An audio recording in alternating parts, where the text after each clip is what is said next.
살아계신 하나님 아버지, 코로나19의 집단 감염 확산으로 인하여 예배당에 모여서 하나님 말씀을 나누지 못하고 영상으로 말씀을 나누게 되었습니다. 하나님, 비록 우리 성도님들이 가정에서 말씀을 듣고 기도하고 하나님께 예배하지만 지금 하나님께서 만나주시고 회복시켜 주시고 하나님께서 이끌어 주시옵소서. 참 힘들고 어려운 시기를 보내고 있습니다.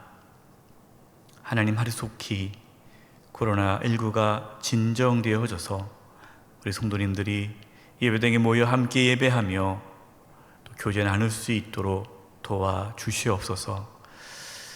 이제 어제부터 다음 주 토요일까지 2주간 집중 중보 기도를 하고자 합니다.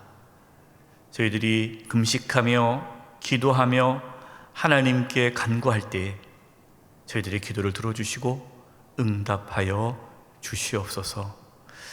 어린 자녀들 건강하고 지혜롭고 성령 충만하게 잘 자라게 도와주시고, 또 사춘기를 보내고 있는 자녀들 하나님 인격적으로 만나며 학업 중에 있는 자녀들 지혜와 명철을 주시고 하나님을 경외하는 가운데 또 공부하게 해주시옵소서. 군 복무 중에 있는 자녀들, 해외 유학 중에 있는 자녀들 하나님 지켜주시고 보호해 주시며 흩어져 있는 성도님들을 눈동자와 같이 지켜주시옵소서. 또 어린 자녀들, 연로하신 성도님들 면역력 약해지지 않도록 하나님께서 지켜주시되 우리 모든 성도님들 코로나19에 감염되지 않도록 지켜주시옵소서. 코로나19로 인하여서 경제적인 어려움을 겪고 있는 성도님들이 많이 계십니다. 주님, 불쌍히 여겨주시고 도와주셔서 이 어려운 시기에 하나님의 도우심이 나타나게 해주셔서 경제적으로 힘들지 않도록 필요한 모든 재정을 채워 주시옵소서. 몸이 연약한 분들이 있습니다. 이 시간 찾아가셔서 치료해 주시되 몸 안에 있는 모든 암세포들이 다 사라지고 연약한 몸의 기관이 정상이 되게 도와 주시옵소서. 우리 성도님들의 가정과 또 우리 교회와 하나님께서 이 나라를 지켜주시고 보호하여 주시옵소서. 우리 모든 한중 직분자들, 재직들, 성도님들 성령 충만해서 하나님께 주신 사명 잘 감당할 수 있게 도와주시옵소서. 특별히 나라 민족 긍휼히 여겨주셔서 한국교회가 세상으로부터 사회로부터 손가락질을 받고 있습니다. 주님, 불쌍히 여겨주셔서 한국교회가 하나님 앞에 바로 설 수 있게 하여 주시고 하나님의 영광을 가리지 않도록 도와주시옵소서. 오늘 말씀을 나눌 때 성령께서 깨닫게 해주시고 말씀에 순종하며 살아갈 수 있는 은혜를 허락해 주시옵소서. 포괄적 차별 금지법이 제정되지 않도록 도와주시고 우리 다음 세대들이 올바른 가치관과 바른 생각으로 잘 자라날 수 있게 해주시고 온전한 가정이 세워지는 은혜들이 있게 하여 주시옵소서. 김준영 원로 목사님 늘 영의 강건함으로 붙잡아 주시고 사모님과 자녀들 위에도 평강의 은혜를 더하여 주옵소서. 주님께 의탁드리옵고 예수님의 이름으로 기도드립니다. 아멘. 할렐루야. 우리 사랑하는 성도 여러분, 이제 가정에서 이렇게 또 말씀을 듣게 되는데요. 참 마음이 아픕니다. 코로나19 바이러스 집단 감염 확산으로 인해서 어쩔 수 없이 이렇게 영상으로 말씀을 나누게 되었습니다. 비록 영상으로 하나님 말씀을 나누지만 이 시간 함께 나눌 때에 하나님의 마음을 또 깨닫고 또 하나님의 뜻을 깨닫고 하나님을 기쁘시게 하는 저와 여러분 되기를 간절히 소망합니다. 또 이제 어제부터 2주간 가정과 교회와 나라를 위해 집중 중보 기도를 갖습니다. 비록 예배당에 나와서 기도하지 못하시지만 각자의 삶의 자리에서 간절히 기도해 주시기를 부탁드립니다. 하나님께서 우리의 기도를 들어주셔서 이 환난에서 구원해 주시기를 간절히 바랍니다. 오늘 함께 나눌 말씀은 이사야 29장 1절에서 14절입니다. 오늘 말씀에서요, 하나님께서는 절기 예배를 잘 드리는 예루살렘을 심판하신다라고 말씀하십니다. 오늘 본문 1절과 2절입니다. 슬프다 아리엘이여 아리엘이여 다윗이 진친 성읍이여 해마다 절기가 돌아오려니와 내가 아리엘을 괴롭게 하리니 그가 슬퍼하고 애곡하며 내게 아리엘과 같이 되리라. 여러분, 여기서 아리엘이라는 단어는요, 성경에 딱 한 번 나와요. 이사야 29장에 이 아리엘이라는 단어가 나와요. 29장에만 나오는 표현인데요, 히브리어의 이 뜻은, 이 아리엘이라는 뜻은요, 하나님의 제단의 불이라는 뜻이에요. 하나님의 제단의 불. 이 아리엘이라는 이 단어는요, 예루살렘을 뜻하는 단어입니다. 그러니까 예루살렘을 아리엘이라고 이사야 선지자가 이제 표현을 한 거죠. 예루살렘은 매년 절기, 이 절기를 지키기 위해 백성들로 이제 가득 찹니다. 하나님께서는 그렇게 매년 절기를 잘 드리는 예루살렘을 아리엘처럼 되게 하시겠다라고 말씀합니다. 그 말은 예루살렘을 하나님의 제단에 불과 같이 되게 하시겠다라는 말씀인데요, 이것은 어떤 의미입니까? 하나님의 제단에 불과 같다라는 뜻은요, 제단 위에 이제 제물을 올려놓지 않습니까? 제물을 올려놓고 불로 태우죠. 그러면 이제 불에 탄 이 제물이 이제 제가 됩니다. 이것처럼 하나님께서 예루살렘을 그렇게 불태워 버리시겠다, 하나님께서 심판하시겠다라는 뜻입니다. 왜 하나님께서는 그렇게 절기 예배를 잘 드리는, 안식일 예배를 잘 지키는, 모든 제사를 잘 드리는 예루살렘 성을, 또 유다 공동체를 왜 심판하실까요? 그 이유는 종교적이고 형식적인 제사를 드렸기 때문입니다. 이스라엘 백성들은요, 하나님을 진심으로 사랑하고 하나님께 예배드리는 것이 아니라 그냥 습관에 따라서, 종교적인 그 관습에 따라서 그냥 해왔기 때문에 예배를 드리는 거예요. 그래서 마음에도 없는 예배를 드리면서 자신들은 할 거 다 있다, 우리는 하나님께 예배 드렸다, 그러니까 하나님께서 우리를 지켜줄 것이다 라고 생각을 한 겁니다. 하나님께서 원하시는 건 뭡니까? 하나님께서 원하시는 것은 단순한 제사가 아니라 이스라엘 그 백성들의 마음인데, 이스라엘 백성들은 마음은 하나님께 주지 않고 그냥 형식적으로만, 눈에 보이는 것으로만 하나님을 섬겼기 때문에 하나님께서 그 예루살렘을, 그 제사를 받지 않으시겠다라는 거죠. 오늘 말씀을 묵상하면서 혹시 우리는 어떻게 예배를 드리고 있는지, 우리는 어떻게 하나님을 섬기고 있는지 오늘 말씀을 통해 우리를 돌아봤으면 좋겠습니다.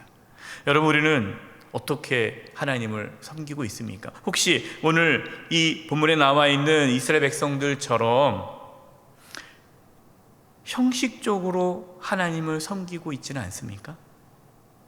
하나님께서 요구하시는 것은 단순한 예배가 아니에요. 우리가 모여서 하나님께 예배하는 것, 그것을 하나님께서 요구하시는 것이 아닙니다. 하나님께서 요구하시는 것은 우리 자신이에요. 우리를 요구하시는 거예요. 하나님은 우리를 받기를 원하십니다. 우리의 마음을 하나님은 요구하십니다. 여러분, 우리는 어떠한 마음으로 하나님을 섬기고 있습니까? 온전히 하나님만을 찾고 하나님만을 구하고 하나님만을 전적으로 의지하고 하나님만을 사랑하십니까? 하나님께서는 그것을 우리에게 요구하십니다. 코로나19로 인하여서요, 그동안 우리가 해왔던 신앙 생활에 많은 변화가 생겼습니다. 비록 우리는 예배당에 모여서 예배를 못 드려도 우리의 마음은 하나님께 집중할 수 있습니다. 그렇기 때문에 진정한 예배, 우리의 마음을 담아 드리는 예배는 그 누구도 그 무엇도 막을 수가 없는 겁니다. 저는 코로나19로 인하여서 우리가 눈에 보이는 어떠한 종교적인 생활, 신앙생활을 하기 어려운 이 시점이 오히려 우리의 마음에 집중할 수 있는 기회가 된다라고 봅니다. 우리 사랑하는 성도 여러분, 저와 여러분, 우리 2주간 동안 우리가 다시 영상으로 예배를 드리지만 이 2주간 동안 더 집중해서 우리의 마음이 하나님께로 향할 수 있기를 바랍니다. 하나님은 이스라엘을 징계하시겠다라고 말씀하시지만 반면에 또한 이스라엘을 대적하는 자들을 물리쳐 주신다라고 말씀하십니다. 5절입니다. 그럴지라도 내 대적의 무리는 세미한 티끌 같겠고 강포한 자의 무리는 날려가는 겨 같으리니 그 일이 순식간에 갑자기 일어날 것이라. 내 대적의 무리는 세미한 티끌 같겠고, 그러니까 이스라엘이 하나님께 범죄함으로 하나님께서 이스라엘을 징계하시죠. 예루살렘을 징계하시지만 포기하지는 않으신다는 거예요. 여러분, 우리가 때로 하나님 앞에 범죄해서 하나님의 마음을 아프게 하고 그로 인해서 하나님의 징계를 받을 수 있습니다. 그러나 하나님은 우리를 여전히 사랑하십니다. 그래서 하나님은 우리를 지켜주시고 다시금 회복시켜 주십니다. 우리는 절대로 망하지 않습니다. 왜 그럴까요? 하나님께서 포기하지 않으시기 때문이죠. 지금 교회가 여러 가지 환난을 겪고 있지만 하나님께서 우리 교회뿐만 아니라 한국교회를 다시금 지켜주시고 회복시켜 주실 것입니다. 그러나 하나님의 보호하심을 핑계로 죄악의 길에서 떠나지 않으면 안 됩니다. 그래, 하나님께서 우리를 지켜주실 거야. 우리의 연약함보다 하나님의 은혜가 더 크니까 괜찮아. 물론 맞아요. 그러나 그 하나님의 은혜와 사랑을 핑계로 그것을 붙잡고 내가 여전히 죄악의 길에서 떠나지 않는다면 더 큰 하나님의 심판을 겪게 됩니다. 한국교회가 많은 어려움을 겪고 있어요. 이 시점에서 우리는 하나님 앞에 철저히 회개하고 바른 신앙을 가질 수 있도록 애써야 합니다. 오늘 본문의 그 부분을 말씀하시는데요, 이스라엘 백성들이 악한 길에서 떠나지 않고 계속해서 하나님의 말씀을 거부하자 하나님께서는 선지자들의 영적인 눈을 어둡게 하십니다. 이것이 오늘 본문 9절과 10절입니다. 너희는 놀라고 놀라라. 너희는 맹인이 되고 맹인이 되라.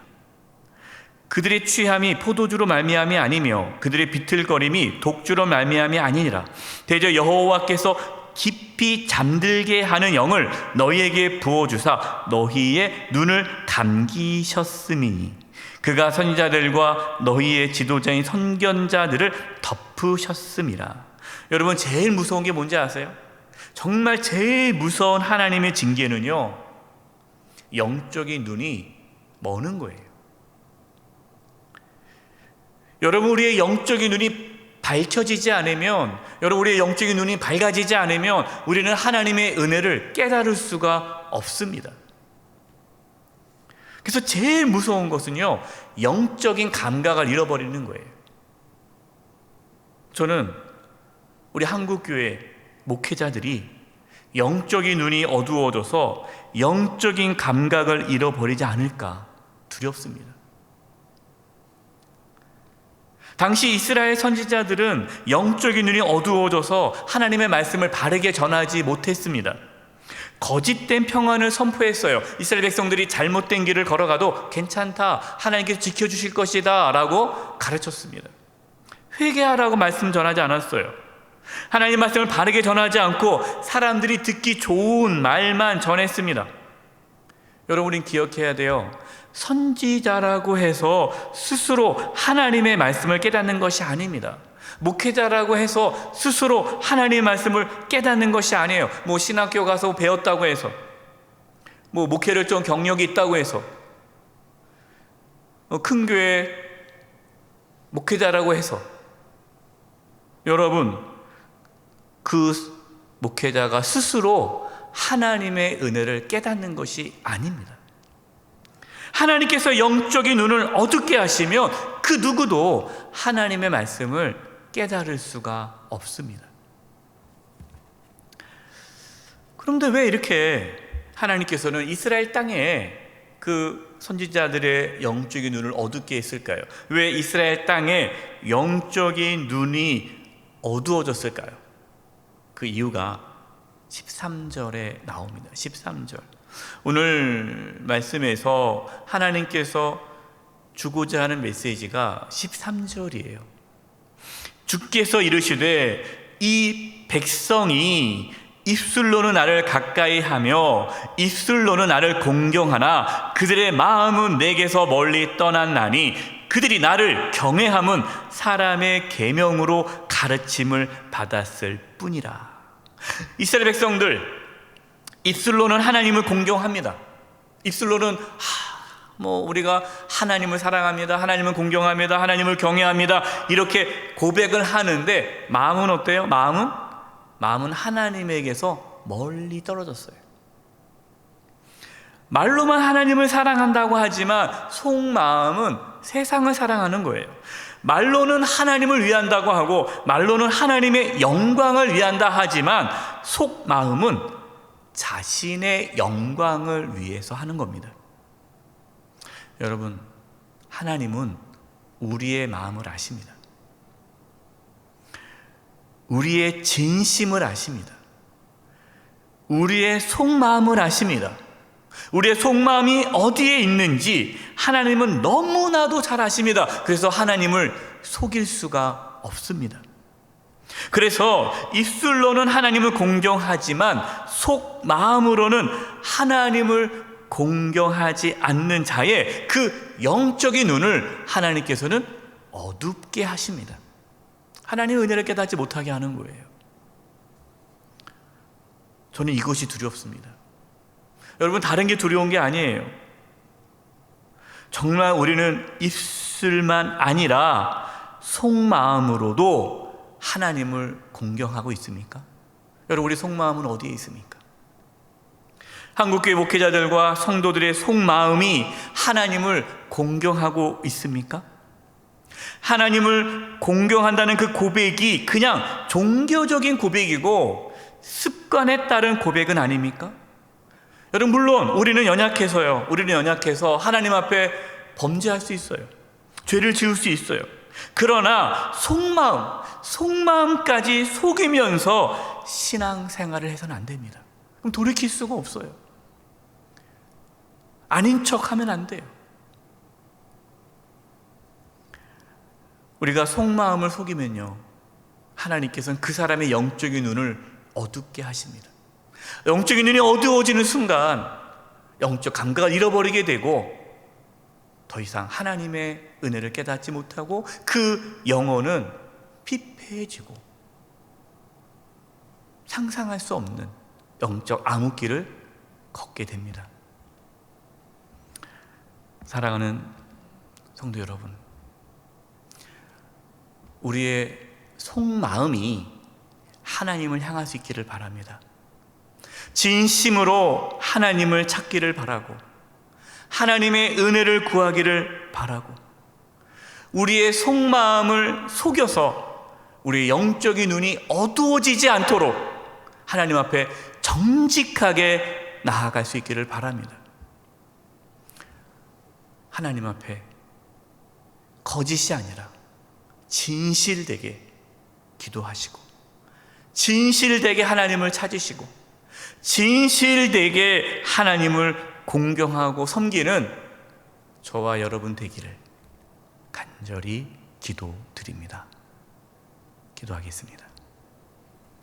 하나님,